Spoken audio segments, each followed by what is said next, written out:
Good morning students, मैं प्रवीण सिंह। आज class 11th का आपको पहला वीडियो बनाएंगे और आप लोग क्लास 10th पास करके आप क्लास 11th में आ गए। सबसे पहले आप सबको बहुत बहुत बधाई। अब आज हम लोग क्लास 11th का पहला क्लास है, पहला वीडियो हम बनाने जा रहे हैं। तो आप वीडियो देखने से पहले आप इस चैनल को सब्सक्राइब कर लें, उसको लाइक कर दें, जिससे आपको कंटिन्यू जो भी वीडियो बनेंगे तो आपको तुरंत उसका नोटिफिकेशन आ जाएगा, आप उसको कंटिन्यू देख पाएंगे। सबसे पहले आज हम स्टार्ट करते हैं। सबसे पहले आज आपको बताते हैं कि आप हाई स्कूल पास करके आए हैं तो आप फिजिक्स के बाद विज्ञान के बाद आप भौतिक विज्ञान पर कैसे पहुंचते हैं। क्योंकि आपको पता है कि आप जब हाई स्कूल में थे तब एक सब्जेक्ट हुआ करता था विज्ञान। क्या हुआ करता था? विज्ञान। और विज्ञान के 3 पार्ट होते थे। ये बात मैं फिर बता दे रहा हूं। सबसे पहला पार्ट होता है भौतिक विज्ञान, भौतिक विज्ञान। और इसके बाद जो पार्ट है इसको कहते हैं रसायन विज्ञान, रसायन विज्ञान। इसके बाद क्या होता है? जीव विज्ञान, जीव विज्ञान।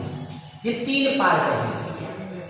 अब सबसे पहला पार्ट आपको अंग्रेजी में इसको कहते हैं फिजिक्स कहते हैं, आपको ये बात भी पता है।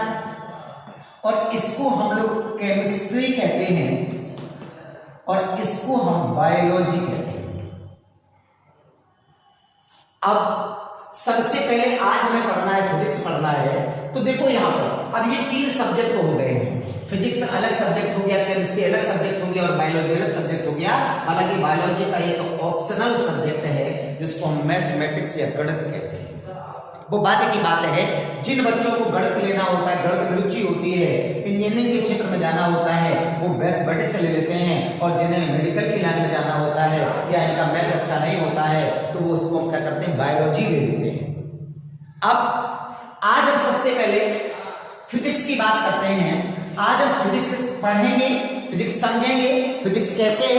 फिजिक्स में आप लोगों ने आप पता है कि हम लोग क्लास 9 से पढ़ना शुरू कर देते हैं। हालांकि विज्ञान को हम कक्षा 6 से पढ़ना शुरू करते हैं, लेकिन आज हम लोग फिजिक्स के बारे में पढ़ेंगे। सबसे पहले फिजिक्स में हम आता है पहला जब हम आपको टॉपिक पढ़ा रहे हैं आज मापन एवं विमीय विश्लेषण। मापन एवं विमीय विश्लेषण, ये हमारा चैप्टर है।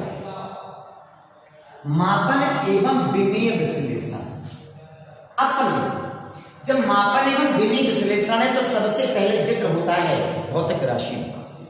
किसका? भौतिक राशि, फिजिकल क्वांटिटी, भौतिक राशि। अब सवाल आता है ये भौतिक राशियां क्या होती हैं? सिंपल सी बात है, फिजिक्स में हमारी जितनी भी राशियां हैं जिनको मापा जा सकता है, मतलब सिंपल सी बात, वे भौतिक राशियां जिन्हें मापा जा सकता है उन्हें हम भौतिक राशियां कहते हैं। मतलब सिंपल सी बात है, मापे जाने वाली राशियों को भौतिक राशियां कहा जाता है। ये हमारी परिभाषा होगी। हालांकि ये परिभाषाएं नहीं आती हैं, बोर्ड परीक्षा में नहीं आती हैं, लेकिन हमको बेसिक पढ़ना है, स्टार्ट कर रहे हैं तो उसको समझ में आना चाहिए। बेटा भौतिक राशियां क्या है? तो वे राशियां जिनको मापा जा सकता है भौतिक राशियां कहलाती हैं। भौतिक राशियां कितने प्रकार की होती हैं? तो भौतिक राशियां 2 प्रकार की होती हैं। सबसे पहले, हालांकि इनको इंग्लिश में भी सुनते रहे, हमारी भौतिक राशियों को अंग्रेजी में कहते हैं फिजिकल क्वांटिटी। क्या कहते हैं बेटा? Physical quantity. और फिजिकल क्वांटिटी मतलब भौतिक राशियां कितने प्रकार की होती हैं? 2 प्रकार की होती हैं। सबसे पहली नंबर 1 पहली है मूल राशि, मूल राशि। और दूसरी क्या है? व्युत्पन्न राशि। चलिए, व्युत्पन्न राशि पहली कौन है? मूल राशियां। दूसरी कौन है? व्युत्पन्न राशि। हमारी भौतिक राशियों को 2 पार्ट में डिवाइड कर दिया गया। मूल राशियां मतलब अंग्रेजी में इसको कहते हैं फंडामेंटल क्वांटिटीज और इसको कहते हैं डिराइव्ड क्वांटिटीज कहते हैं। मतलब फंडामेंटल क्वांटिटीज और डिराइव्ड क्वांटिटीज कहते हैं। अब सवाल आता है, सबसे पहला एक नंबर है मूल राशि। तो सबसे पहले आज हम मूल राशियों को पढ़ेंगे। मूल राशियां क्या होती हैं? मूल राशि, चलिए मूल राशि इसकी परिभाषा करते हैं। इसको अंग्रेजी में कहते हैं फंडामेंटल क्वांटिटीज। अच्छा, फंडामेंटल क्वांटिटीज मूल राशियां। अब सवाल आता है मूल राशियां होती क्या है? चलिए इनके बारे में सुनते हैं। वे राशियां, परिभाषा सुने, वे भौतिक राशियां, वे भौतिक राशियां जो पूर्णतया स्वतंत्र होती हैं,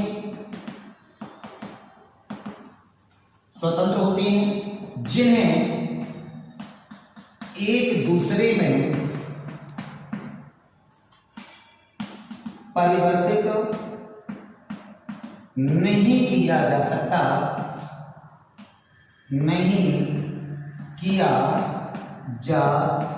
है, क्या कहलाती है? मूल राशियां कहलाती हैं।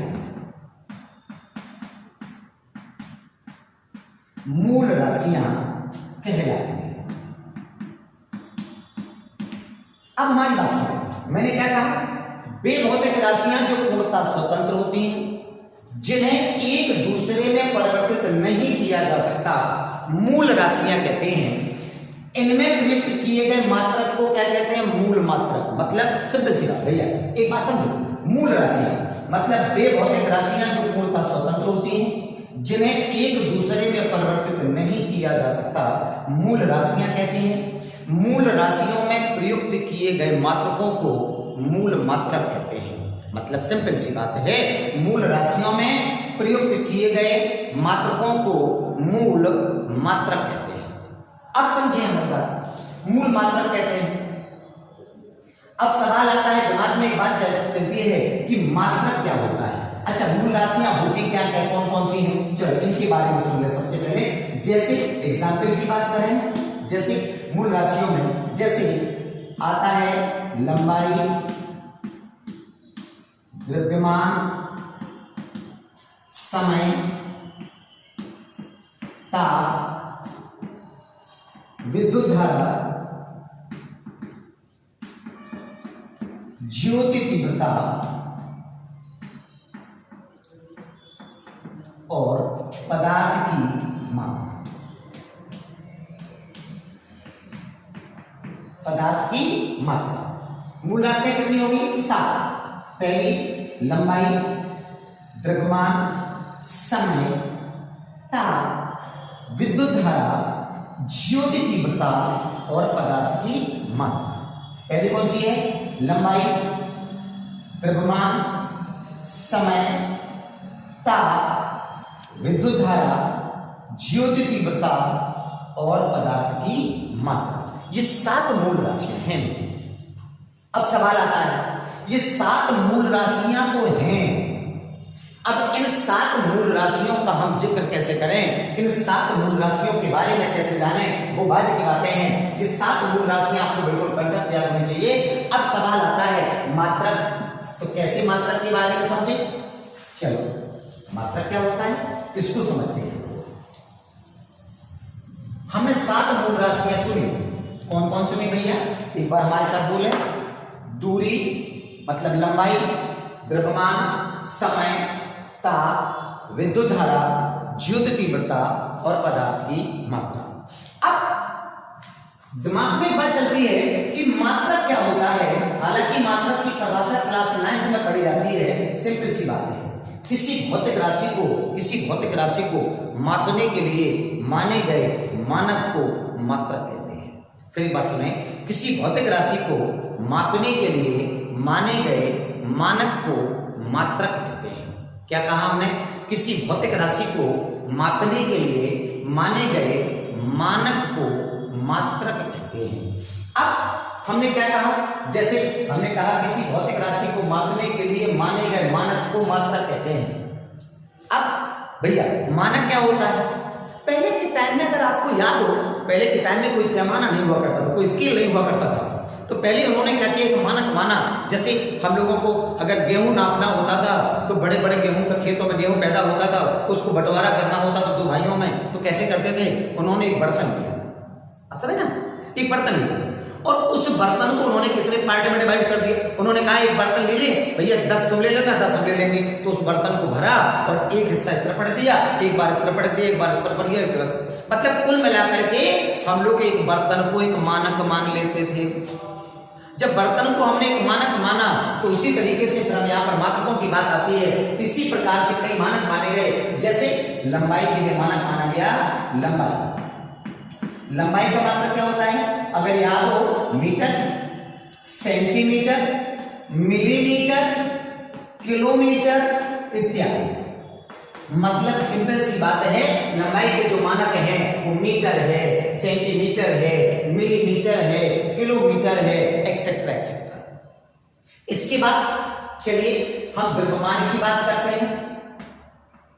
तो द्रव्यमान का मात्रक क्या होता है? चलिए द्रव्यमान का मात्रक क्या होता है? किलोग्राम, और क्या होता है? ग्राम, और क्या होता है? अगर यहाँ मिलीग्राम इत्यादि बहुत सारे होते हैं। कुंटल है, टन है, मीट्रिक टन है, इसी के मात्रक है। इसके बाद आता है समय। समय का मात्रक क्या होता है? आप सबको पता है, समय का मात्रक होता है सेकंड होता है। इसके बाद क्या होता है? मिनट होता है। इसके बाद क्या होता है? घंटा होता है।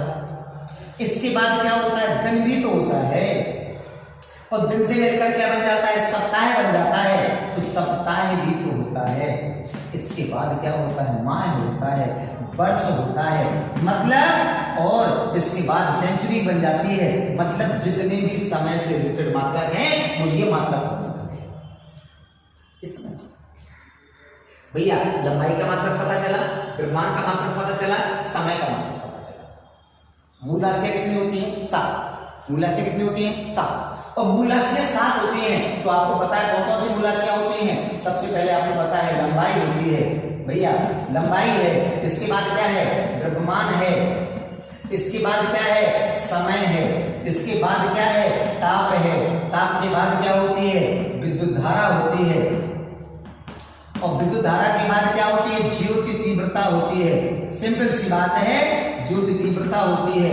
इसके बाद क्या होती है? पदार्थ की मात्रा। अच्छा बेटा हो, इसका मतलब क्या हो गया? लंबाई, द्रव्यमान, समय, ताप, विद्युत धारा, ज्योति तीव्रता और पदार्थ की मात्रा। अब इनके मात्रकों की बात करें। मात्रक की परिभाषा हम पढ़ चुके हैं। भाई इसका मात्रक क्या होता है? इसका मात्रक, लंबाई का मात्रक अगर याद हो क्या होता है? मीटर होता है। द्रव्यमान का मात्रक क्या होता है? अगर याद हो, किलोग्राम होता है। क्या होता है? किलोग्राम होता है।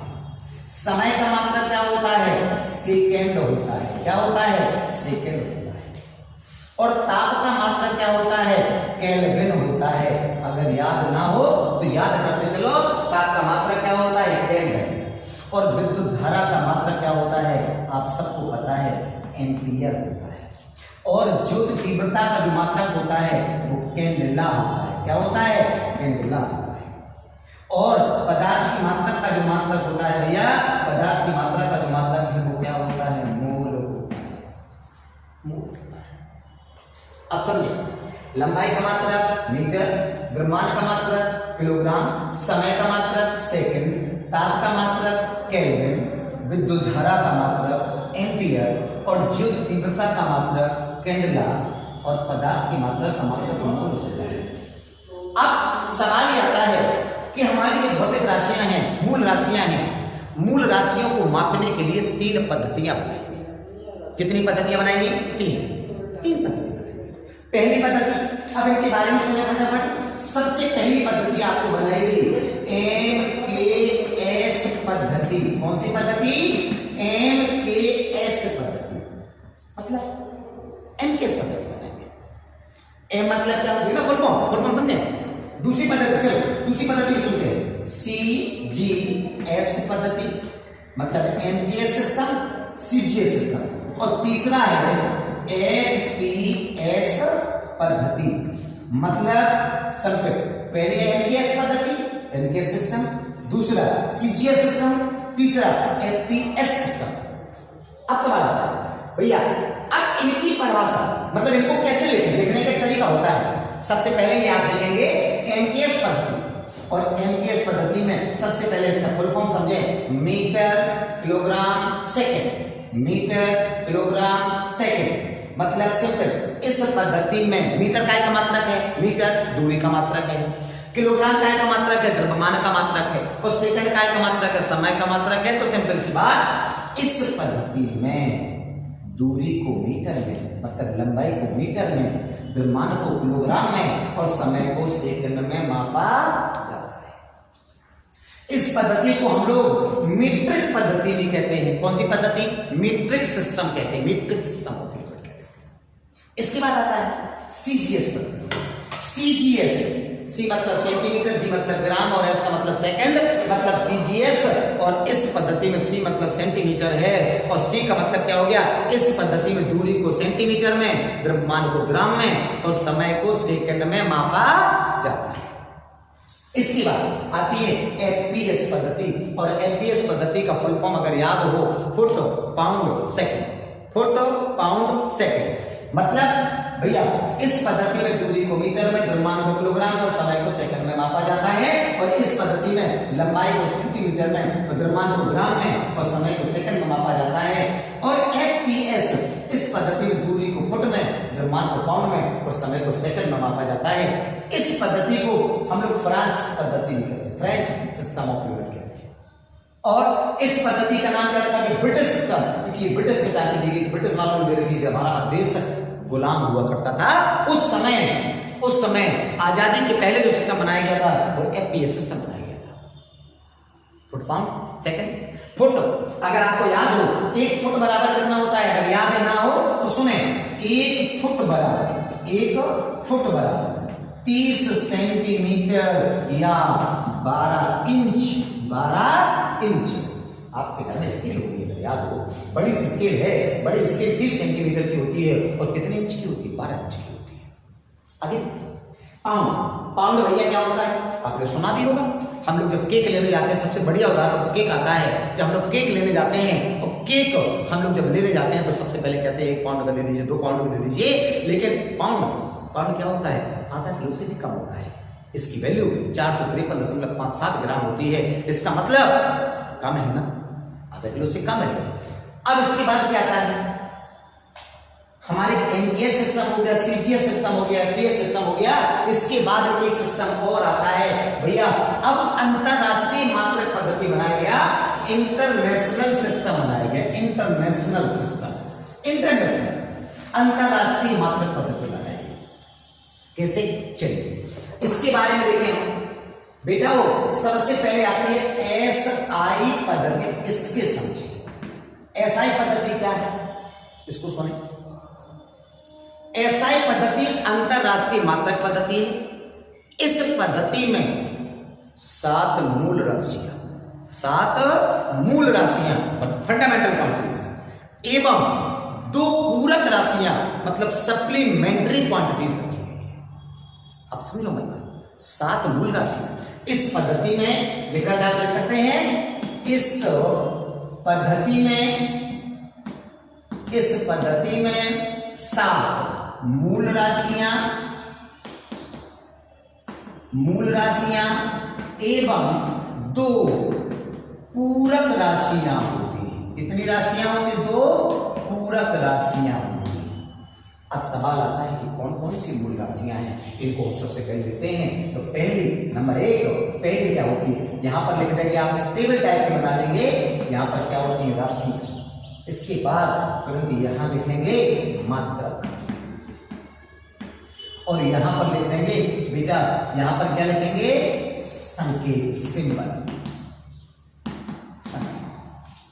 अब सुनो राशियां, सबसे पहली राशि कौन सी है, सबको पता है, लंबाई है। दूसरी क्या है, सबको पता है, समय है। तीसरी क्या है, द्रव्यमान है। कोई नंबर सिस्टम बिल्कुल क्लियर नहीं है। नंबर के बाद 4 क्या है, आपको पता है, ताप है। नंबर 5 क्या है, विद्युत धारा है।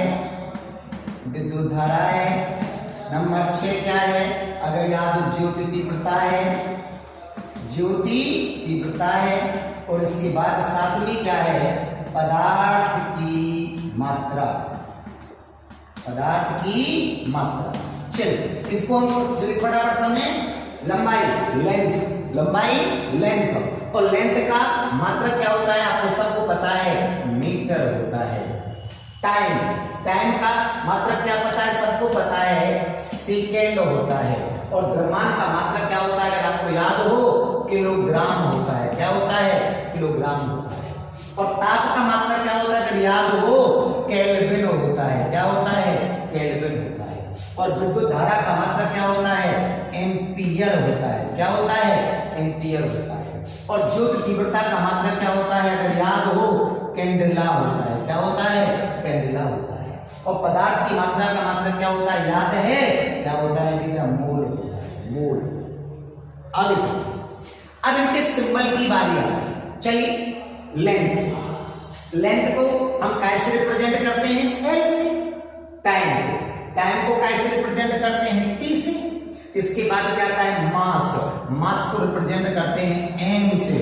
और अगर याद हो विद्युत धारा, और विद्युत धारा का अगर याद हो साइंटिस्ट का नाम है मात्रक एम्पियर है, एम्पियर साइंटिस्ट थे तो साइंटिस्ट के नाम पर इनका मात्रक रखा गया। जैसे ताप का केल्विन है, और केल्विन को कैसे रिप्रेजेंट करते हैं, के से। और विद्युत धारा को कैसे, के से। और अगर याद हो ज्योति तीव्रता का मात्रक क्या होता है, कैंडेला, और कैंडेला को कैसे रिप्रेजेंट करते हैं, सीधी से। और पदार्थ की मात्रा का क्या होता है, मोल, और मोल को कैसे रिप्रेजेंट करते हैं। आगे देखते हैं, ये तो 7 मूल राशियां होंगी। कौन कौन सी, लंबाई, समय, द्रव्यमान, ताप, विद्युत धारा, ज्योति तीव्रता, पदार्थ की मात्रा। लंबाई का मात्रक क्या होता है, मीटर, संकेत क्या है, एल। समय का मात्रक क्या है, सेकंड, संकेत क्या है, टी। द्रव्यमान का मात्रक क्या है, किलोग्राम, संकेत क्या है, एम। ताप, ताप का मात्रक क्या है, केल्विन, संकेत क्या है, के।